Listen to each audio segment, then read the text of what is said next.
사람이 한번 원망과 불평의 늪에 빠져들기 시작하면 헤어나오기가 참 어렵습니다.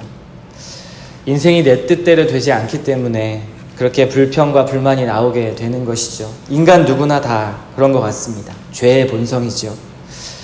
성경은 하나님의 뜻대로 계속 살라고 명령을 하시는데 계속 우리는 그 명령대로 살지 않고 내 뜻대로 살려고 하고 그리고 그 뜻 안에서 그 뜻이 이루어지지 않기 때문에 불평하고 원망합니다. 하나님의 뜻대로 못 살아서 한탄하는 것이 아니라 내 뜻대로 되지 않기 때문에 불평합니다. 하나님의 뜻대로 사는 그 삶, 그것이 분명히 축복된 삶이고 그리고 그것이 바른 길이라는 것을 성경은 말해주고 있습니다. 하나님의 계획 중에서는 선하지 않은 계획이 하나도 없지요. 하나님의 계획은 선하십니다. 그런데 불행하게도 사람들은 그 선하신 계획에 따라 사는 것을 어려워하고 힘들어합니다. 부모가 자녀들에게 하는 명령, 그 명령은 다 자녀 잘 되라고 하는 것이죠. 다 자녀들을 생각하기 때문에 부모들은 어려운 명령이지만 그 명령을 할 때도 있습니다. 그런데 자식들이 그것을 감사로 받지 않고 매번 그 명령 때마다 불평하고 원망한다면 부모의 마음이 어떨까요? 부모된 자로서는 아마도 늘 속상하고 그리고 어떨 때는 화가 나기도 할 것입니다. 하나님의 마음이 이와 같습니다. 순종하지 않는 그 자녀들을 보면서 한탄하시고 때로는 달래기도 하시고 여러 방법을 써서 하나님의 말씀 안에 들어올 수 있도록 하시는 분이 바로 하나님의 성품입니다. 우리는 어제 14장의 내용을 통해서 10명의 정탐꾼을 따른 이스라엘 백성들, 그 백성들의 1세대는 결국에 가나안 땅에 들어가지 못하게 되는 그런 저주를 받는 것을 보았습니다. 그 원인은 철저한 하나님에 대한 반역이었죠. 그리고 불과 이제 2장이 넘어와서 16장에 들어와서 또 하나님 앞에 반역하는 것을 보게 됩니다. 레위 지파의 후손인 고라, 그리고 다단과 아비람과 온, 이 네 사람이 합세해서 모세와 아론에게 또다시 반역을 하게 됩니다. 이 사건으로 말미암아 반역했던 250명의 사람들 모두 다 불타서 죽게 됩니다. 그리고 그 주동자들의 가정 모두가 하나님 앞에서 죽임을 당하지요. 이 정도 봤으면 이스라엘 백성들은 아마도 하나님께서 그 권위에 도전하지 말고 하나님의 뜻에 순종해야 하는구나 깨달았어야 하는데 그 다음날 바로 모세와 아론에게 그 백성들은 이 250명의 죽은 사람들이 너 때문에 죽었다, 너희들 때문에 죽었다라고 불평하고 또 원망합니다. 불평의 늪은 헤어나오기가 어렵습니다. 불평과 원망의 죄는 그 죄성이 너무나 강력하지요. 모든 것을 삐뚤게 생각하게 만들고 그리고 하나님의 말씀을 거울로 삼는 것이 아니라 지속적으로 거역하게 만드는 그러한 힘이 있습니다. 백성들은 그렇게 불평을 하고 불만을 해서 결국에는 14,700명, 성경은 이렇게 기록하는데요. 14,700명의 사람들이 하루 사이에 목숨을 잃게 되는 그러한 일들이 일어납니다. 이유는 하나님의 말씀에 순종하지 않았기 때문에 그렇습니다. 모세와 아론의 권위는 끊임없이 도전을 받고 어려움에 처했습니다. 권위를 이용해서 이들이 부당한 것을 했다라고 한다면 아마도 이 백성들이 그렇게 집단으로 들고 일어나서 그들을 책망하고 그러는 것이 합당했을런지도 모르겠습니다. 그런데 모세와 아론은 하나님이 정하신 제도와 그리고 그 질서를 따라서 그리고 그 선하신 계획에 따라 그들을 인도하려고 힘쓰는 사람들이었습니다. 그리고 하나님의 권위의 상징을 나타내는 자들이 바로 모세와 아론이었습니다. 그런데 그들을 계속 반역하고 그들을 계속 공격하는 것이죠. 하나님께서는 특히 아론의 권위를 세워주시려고 하셨습니다. 본문 오늘 2절을 통해서 볼 수 있는데요. 각 지파마다 지팡이 하나씩을 취해서 각 지파의 대표들의 이름을 그 지팡이에 쓰라고 하십니다. 그리고 레위의 지팡이는 아론의 이름을 써서 그렇게 두라고 하시지요. 그리고 4절에 말씀합니다. 그 지팡이를 회막 안에서 내가 너희와 만나는 곳인 증거궤 앞에 두라. 증거궤가 어디입니까? 가장 거룩한 지성소 안에 있습니다. 하나님과 만나는 곳, 가장 거룩한 곳에 그 지팡이를 두라고 하시는 것이죠.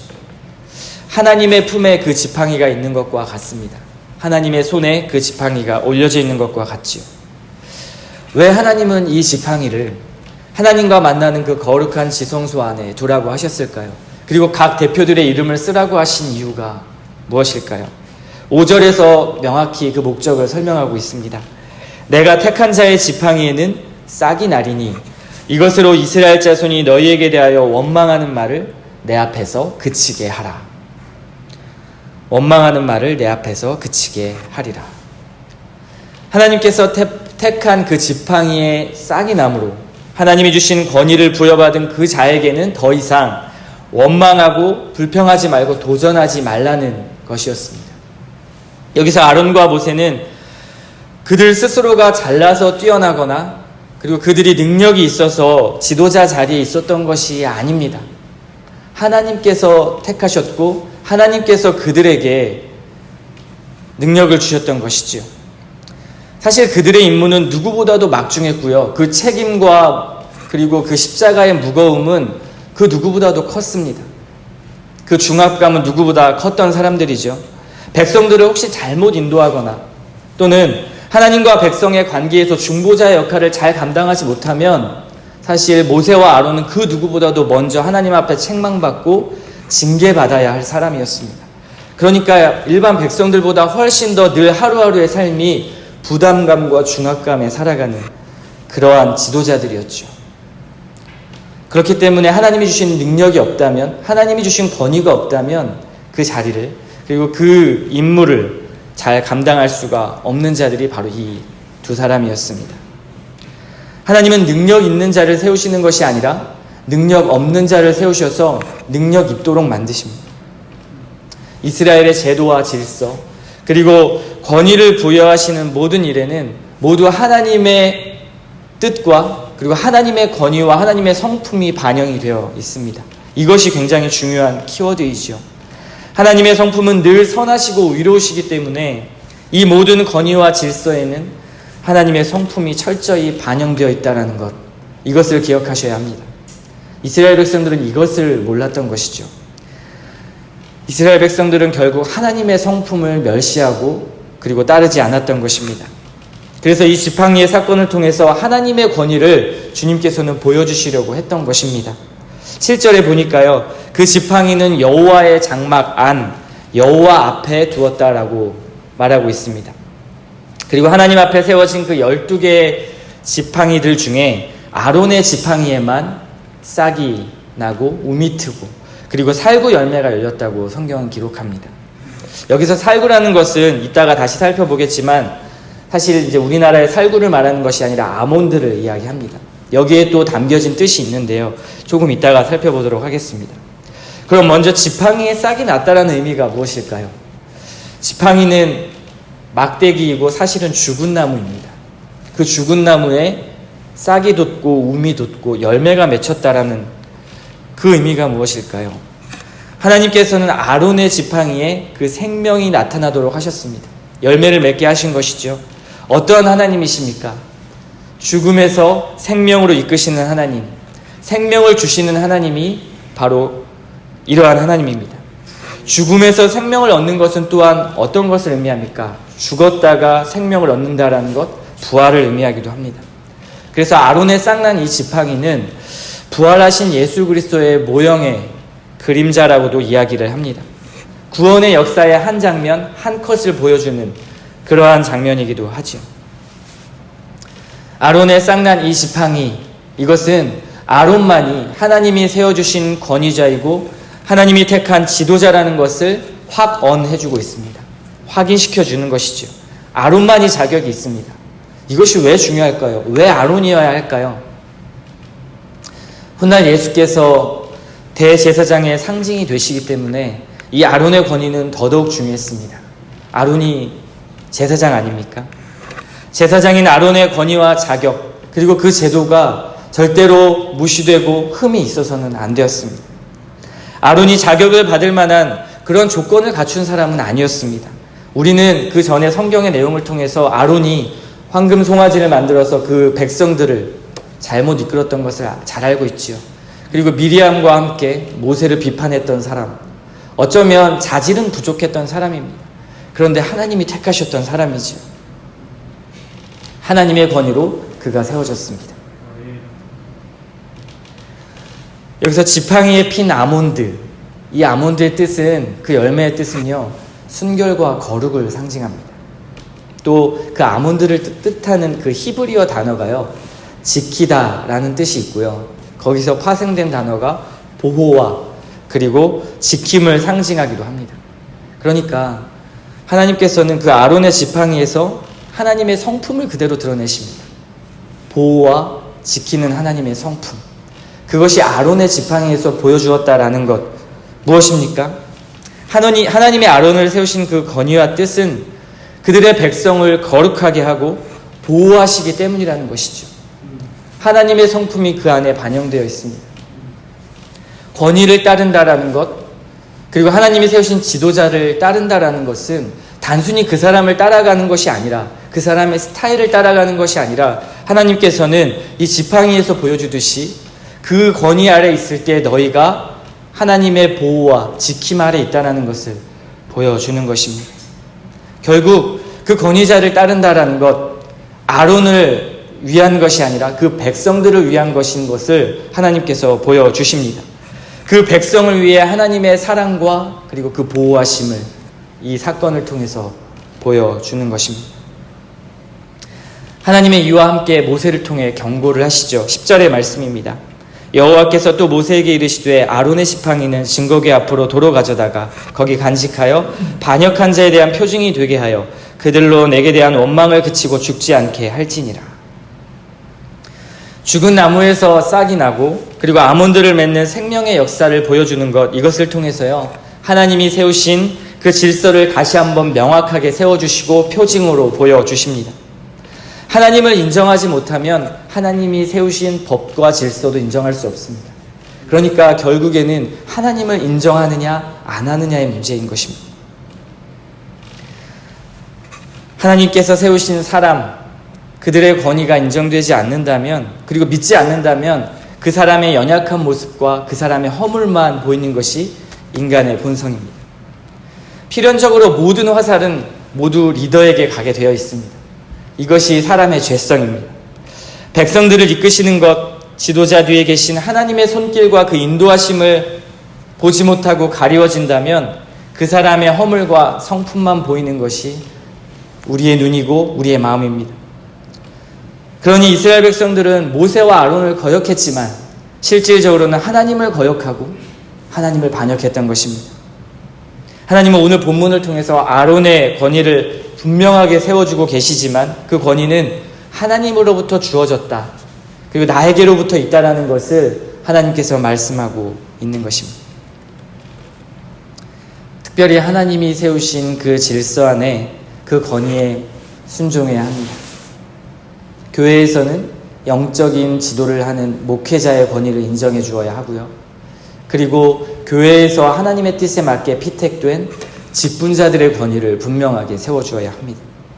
또 가정에서는 부모의 권위, 가장의 권위를 분명하게 세우는 것이 하나님의 뜻입니다. 그 사람들을 세우는 것이 아니라요, 하나님이 인정하신 하나님의 권위를 인정하는 것입니다. 이것이 하나님의 질서입니다. 자, 그렇다면 우린 여기서 한 가지 질문을 던질 수가 있습니다. 그렇다면 그들이 왜곡된 권위를 내세우면 어떻게 합니까? 라는 질문입니다. 바른 길로 인도하지 못한다면, 제대로 된 권위를 행사하지 못한다면 그 백성들은 어떻게 해야 합니까?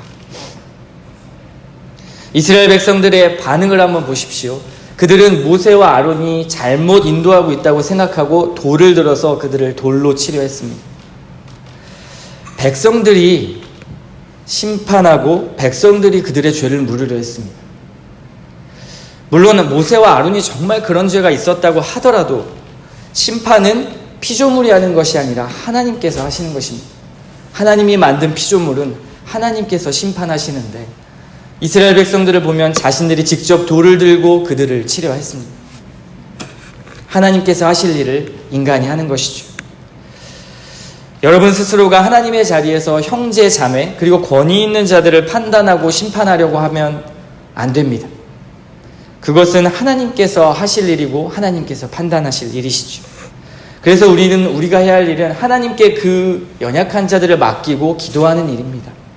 하나님은 그 지도자가 진리에서 벗어나 죄악으로 나아간다면 사람보다도 더 누구보다 먼저 하나님께서 징계하시고 하나님의 손을 뻗치실 것입니다. 그것을 믿고 나아가는 것이 믿음입니다. 걱정될수록 더 기도하시고요. 그리고 그 사람이 미워질수록 더 기도하십시오. 돌을 들지 마십시오. 하나님의 손이 우리의 작은 손보다 공의로우시고 자비로우시고 긍휼하신 분입니다. 평화와 사랑의 길로 인도하시는 분, 하나님의 성품은 선하시고 늘 바른 길로 인도하십니다. 그리고 그 바른 뜻 안에서 권위자를 세운 것입니다. 에베소서 6장 7절에 종과 상전에 비유해서 하나님이 이렇게 말씀하십니다. 사람을 섬긴다고 생각하지 말고 주님을 섬기는 마음으로 기쁘게 섬기십시오. 새 번역의 성경입니다.